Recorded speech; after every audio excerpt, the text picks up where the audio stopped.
Alrighty, so I figured I'd give you guys an update on the new stuff that's going on in the aquaponics rig. So you've got a whole buttload of lettuce. I've been picking on it a lot because the fish just go absolutely gaga over it. But we now have it set up with that feed over there, which is from the solar, which is mounted up here. That's where that feed is going up to. So this is set onto a nozzle so I can control the amount of flow into that and keep it nice and hot coming out. And we've got our extra feed also set onto a nozzle here so I can control just how much is going out of that and make sure that it only gets the necessary feed to drain out. So all of these radishes, you remember they were itty bitty tiny little things before.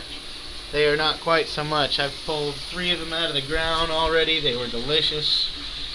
And as you can see, it's just going absolutely everywhere. In the back, you'll notice I moved the cauliflower and the carrots. I put that into the other bed, mainly because the carrots are going to need deep anyway. But I mean, look at all of this here. That's all that parsley. And then down here is that cilantro, but it's all flowering off and going nuts.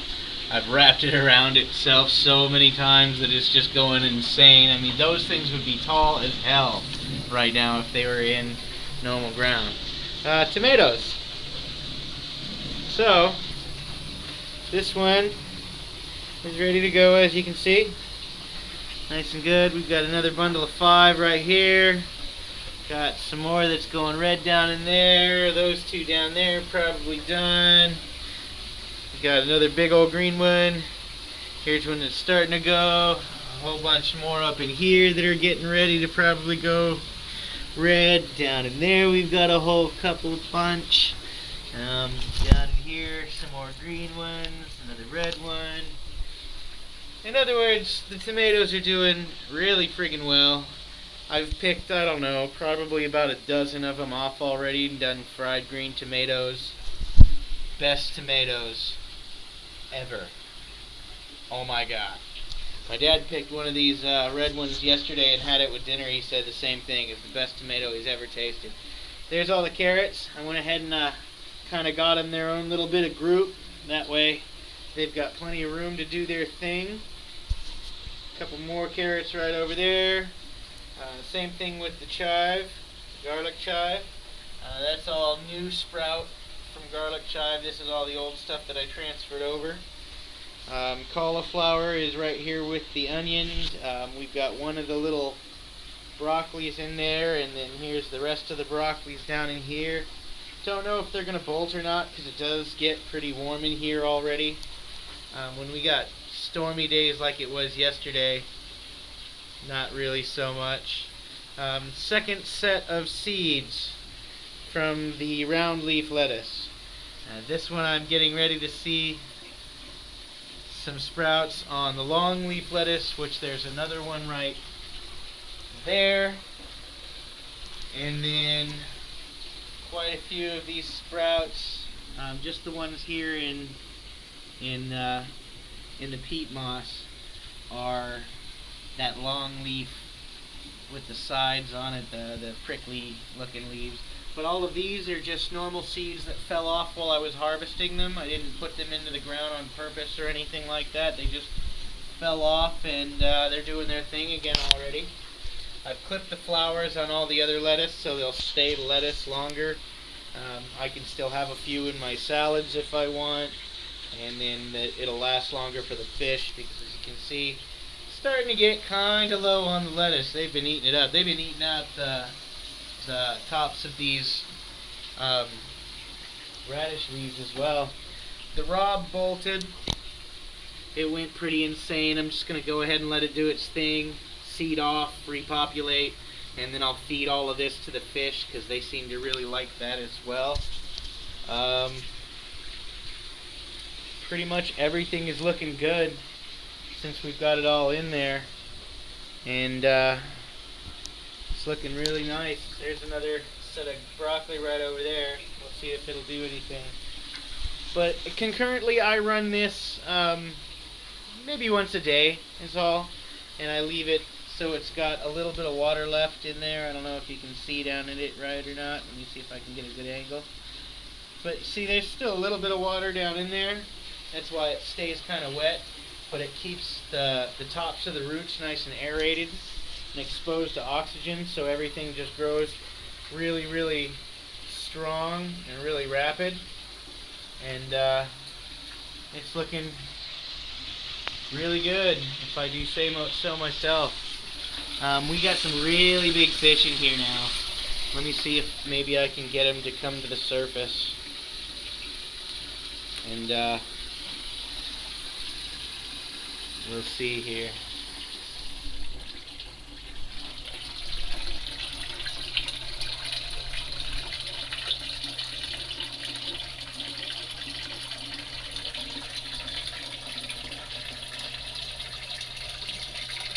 Well, typically they eat right from my hand, but oh, there they go. I had to put my hand in the water for them to go nuts. But there's quite a good few size of them in there. I'd say 2 or 3 months edible, probably,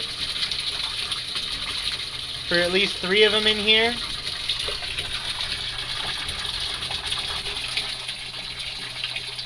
But they sure do love their lettuce, man. I tell you what, they're actually being really gentle with it right now for some reason.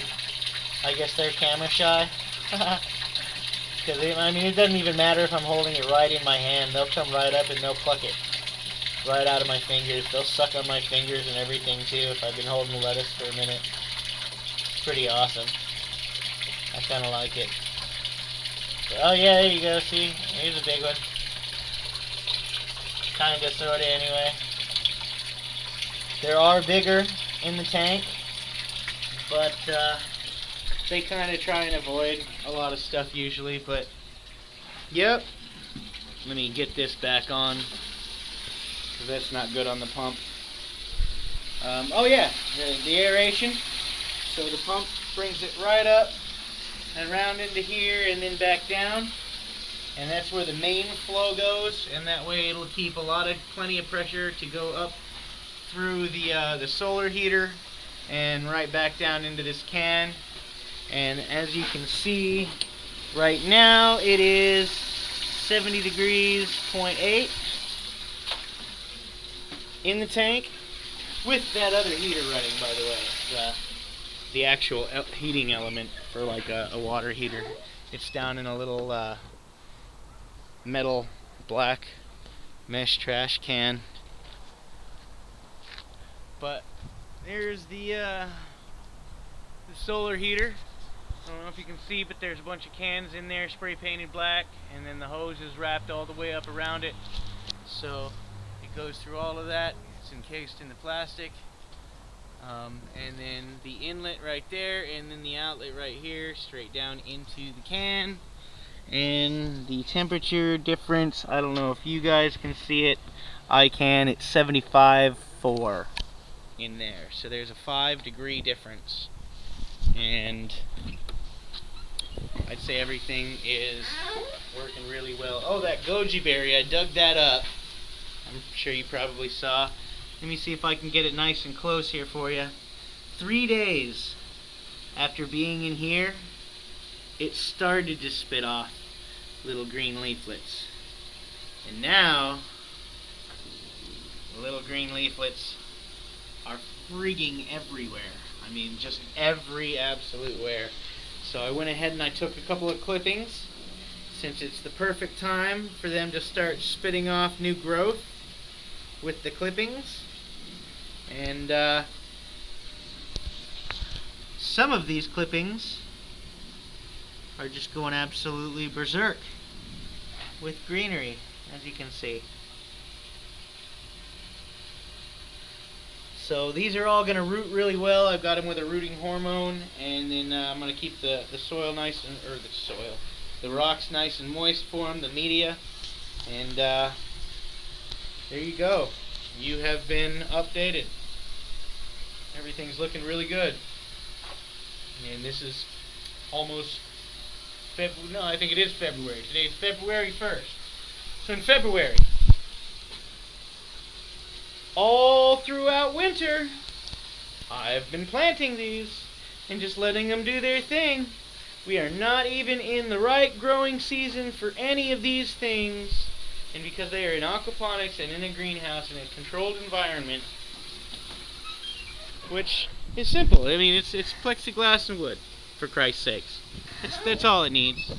That's all it needs. A big old tarp. A tarp will do it. I've done that. We did that out in Montana. Big old tarps. Just a big old long tarp. Put a whole bunch of these systems in there, just a long line of these ones like this, and like 4 of those guys. Well, whatever it is, it's going to have to be half of the amount of what the troughs are. But I mean, bam, you're done. It's freaking done. And all of this would go just crazy. And why it doesn't happen is beyond me, because there's no money in it. But you'd think that people would value human life and all life more than that. But oh no, the wind blew out the parsley that I was waiting on seed bulbs with. It's not like it really matters too much, because I have got plenty of freaking parsley. And but look right here, those are the seed buds, and they've been green for a long time, and the roots did not start down in this, so I really don't think it's gonna happen. But tomato clippings and whatnot, I took the tomatoes that were on this off of it so I could make the fried green, and then I clipped it because it has a whole bunch of roots already started on it.